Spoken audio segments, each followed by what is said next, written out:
Okay, in this particular demo, we're going to talk a little bit about coloring, and we just want to start this out with, as you'll read in a lot of the textbooks that you'll find, and as I'm going to approach this demo as well, is that you'll actually hear a lot of them say that you can't really approach coloring, even black and white coloring, in Photoshop or Corel Painter until you've actually had some experience with it first. So you'll find that most of the text and stuff like that you're going to encounter there, it's not going to be teaching you how to use the software. It's going to be teaching you more along the lines of how to use the software as if you already have experience with it. So that's how we're going to approach this, is under the understanding that you already have some experience with Photoshop. And if not, then you want to take some classes, painting classes, Photoshop classes, Corel Painter classes, so that you can get experience with the software and then approach painting your actual comics. So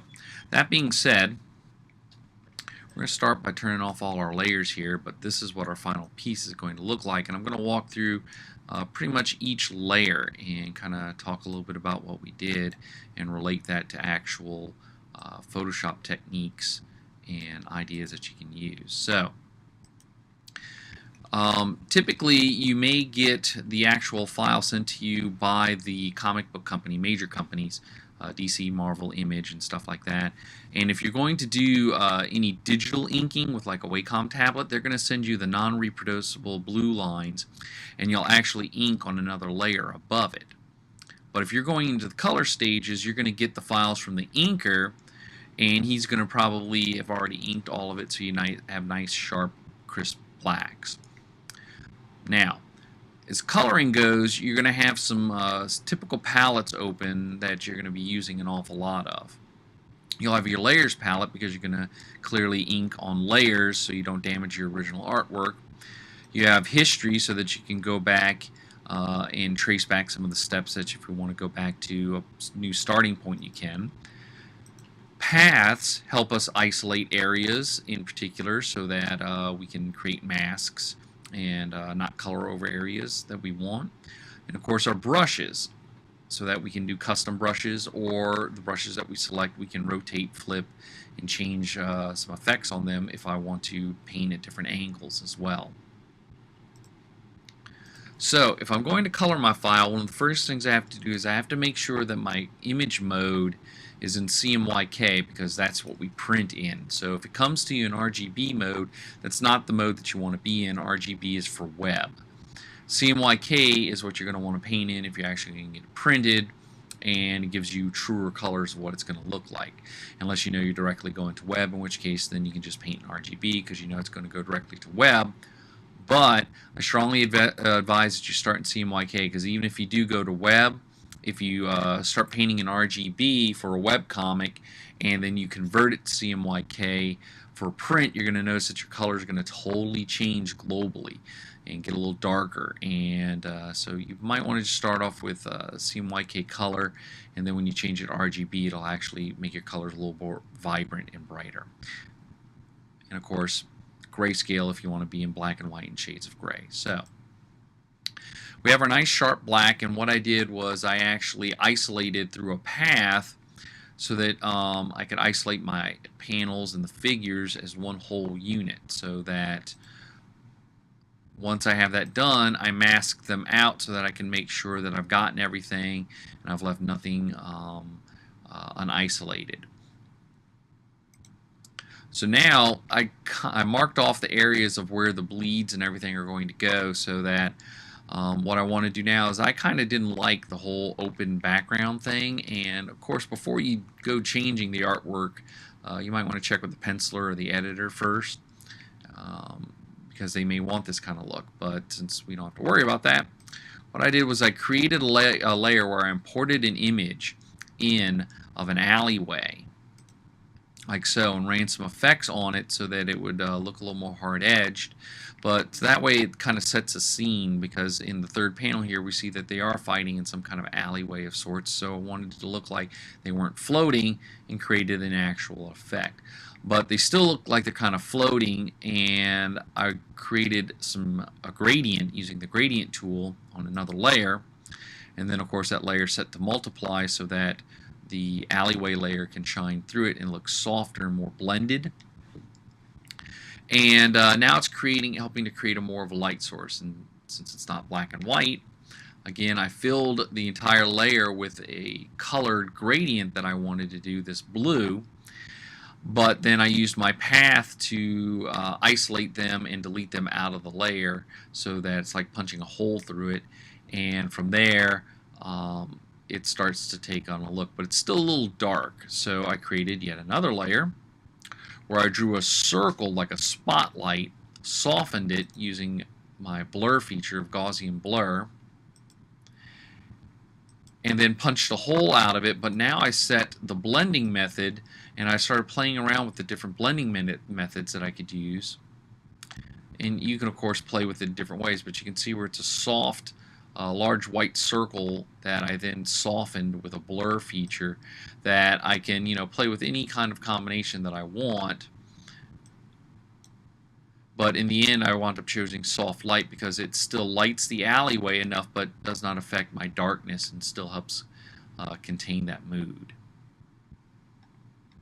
Alright, so we have our background in, and now I'm ready to start painting the characters. And I started with the villain, and the villain's name is Dr. Phosphorus. And so I painted him with a solid yellow.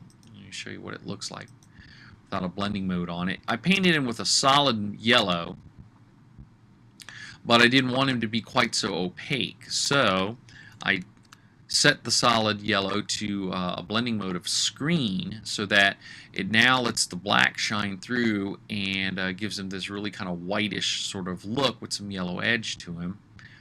But I also rendered a layer style to him of outer glow, where so I could create this kind of halo effect to him, and adjusting the opacity, and the default is usually to screen. But I didn't like that default. I wanted to be able to see more of the yellow, so I changed it to normal, and the opacity is usually set really low. And again, I wanted you to be able to really see it, so I adjusted the opacity to its higher level. And of course, you can adjust the size of the glow that you want, or the spread of the glow that you want, but you don't want it to get too comical. You want it to just have a nice subtle effect, because that's what makes Photoshop look so good, is subtlety. And I added a duplicate layer where I just literally copied the layer and then duplicated it, same settings and everything, and now it adds to it even further. Now these little bursts of energy show up and the glow extends a little bit more, and now he's really looking like, in my opinion, a nice soft kind of glowing energy and enough pure white to look like phosphorus. Now in the original pencils and inks, the penciler indicated and the inker followed suit some smoke effect coming off of it. So what I did was I painted that effect on a layer on the very, very top so that you could see it, and I had to paint it into a gray so that it would be opaque above it, but I didn't want it to be a solid gray, so I blurred it again with my Gaussian blur. But then I set the blending mode of it to luminosity. So if I set it to normal, and I adjusted the opacity of the layer as well, so again to lend itself to that softness. But if I set it to a normal opacity, it's white and it's not looking too much like smoke. So I adjusted the opacity down a bit, and then set the blending mode so that it looked nice and soft, and the color of the background here starts shining through it, and it looks like a more natural kind of smoke. And I adjusted some highlights on the mask of Batman so that you could kind of see some light source reflected on him. And I just started painting in the Batman. And I painted him in with flat colors, and you can of course paint your comic in flat colors with hard edges for your shadows. I put in a little more of softer edges to help indicate a very intense light source. But you'll see most comics paint with hard edges rather than this soft kind of edge. And I set it to multiply so that the black line work would show through. If I set it to normal, it's really opaque and the lines don't show through it. So we set it to multiply so that my line work shows through underneath. Then we started painting in Dr. Phosphorus's pants, and I set it with a fill of this normal brown color and just filled it with this natural color. And you can use a variety of ways to choose it. You can use the magic wand tool, or you can use the quick selection tool, or you can paint it in freehand, or you can use pen tools to trace around it. But I isolated just the area, so this is what I would paint. And I painted it a solid color, and then I went in with my brush tool and a nice soft brush, nice kind of soft brush.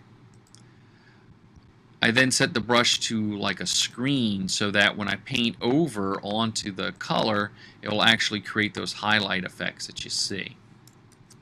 So I literally painted it in the solid color, but then changed my brush to a screen mode and painted in all the highlights that you see, so it creates this light source on him. And going through panel 2, again, I want it to look like it's in that darkened alleyway, so I set it to a darker blue. And moving on into the other panel, same kind of thing, is that I'm not really reinventing the wheel, so I create a solid dark for that kind of effect of nighttime, and then I set another effect of a white blur, but this time I set it to vivid light because Dr. Phosphorus is light source, and I want to light part of the alleyway so that you can kind of see the details, and of course Robin coming here on the motorcycle. And once I had that set in, then I can paint in some of the shadows and then start painting in highlights, darker colors, solid colors, and then paint the highlights over them. And then we started playing around with Dr. Phosphorus, and again double layering him so that he has this nice kind of glowing effect. And the glowing effect that we got going on, we also want it for Robin's headlights for his motorcycle, so we created us a layer, filled it with a yellow, and then in there we set some effects of outer glow with the normal opacity, and the glow color of course is the same yellow, and then we increase the size and the spread of the glow so it looks like his headlights are lighting up the way. And then we moved on to our final panel, and so that I wouldn't color outside the edges, I basically just isolated that panel, and I got my marching ants going on it. But here's where I could use brushes. I can customize brushes to look like clouds or whatever I want, and I actually painted on here so with these specialized custom brushes so it looks like clouds. And we overlaid colors on top of one another where painting classes come in, so there's yellows, oranges, and blues, and we painted it so it had this soft kind of cloud effect, laying textures on top of one another. And of course painting Robin so that we could indicate that the light source is hitting him, so that some areas will be lighter but the rest of it is going to be dark. And again, this is where painting classes start to come in.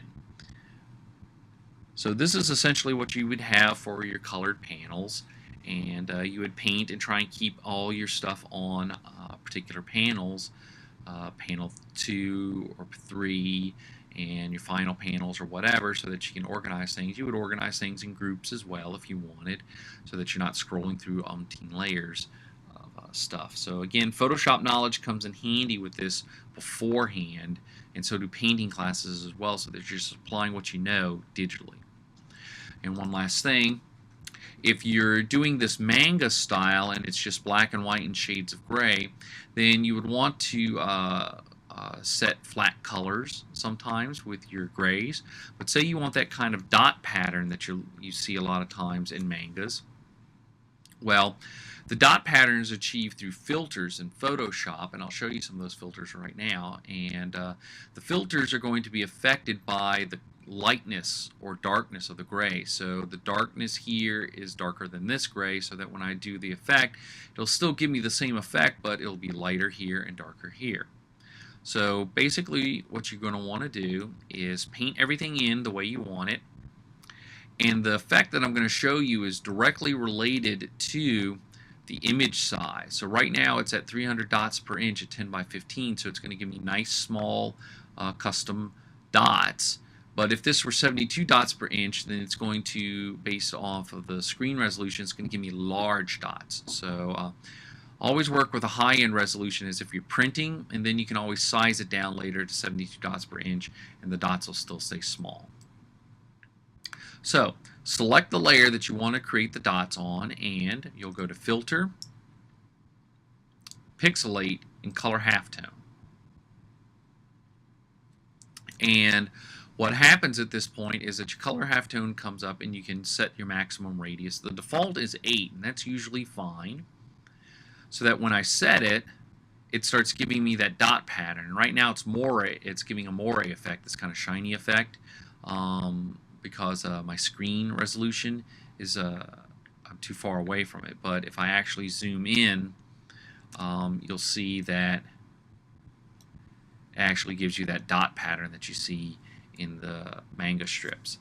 And if you ever have any doubt, you can always print it out and see what the dot effect is. And if you don't like it, then you can just go back and set it to a smaller setting if you like. So if you don't want 8, the minimum that it has to be is 4.